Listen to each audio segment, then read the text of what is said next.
ए पाहण जहिड़ा वाहणियो,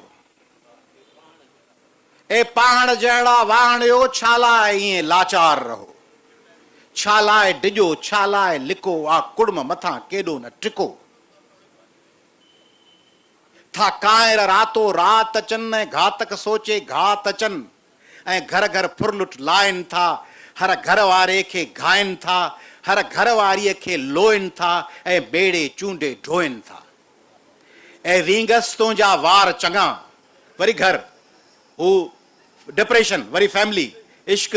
ऐं वींगस तुंहिंजा वार चङा, ऐं तिन ते मुंहिंजा आर चङा। मूं तिन जी छांव बि माणी आहे, ऐं सारी धरती वाणी आहे। कंहिं सपने सां पर कीअं कयां, तो तोखां अॼु मां दूर वञा। जिन फोरुनि तोखे घायो आहे, ऐं आधीअ राति लुछायो आहे, मां तेसीं जिन खां वेर वठां, तो तेसी को बनवास वठां।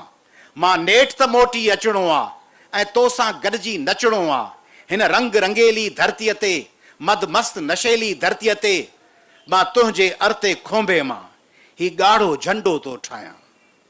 मां तुंहिंजे अर्ते खोंबे मां ही ॻाढ़ो झंडो थो ठाहियां।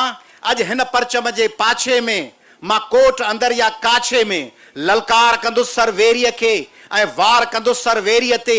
जिन संझा जो सिंदूर लुटियो, जिन भेज भिनीअ जो नूर लुटियो, अॼु तिन जो पीछो करणो आहे, इहा वापसि मूर न वरणो आहे। ऐं महकूमो ऐं मज़लूमो घंघोर घटाऊं थी झूमो।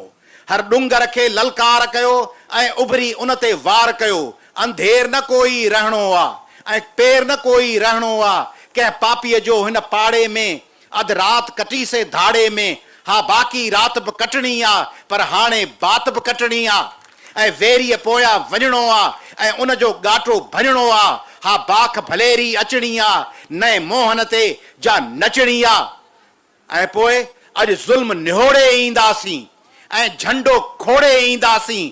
ऐं पंहिंजी सारी वस्तीअ में भल झूमे, पंहिंजी वस्तीअ में को ॿारण ॿारे ईंदासीं, ऐं ॾींहुं उभारे ईंदासीं।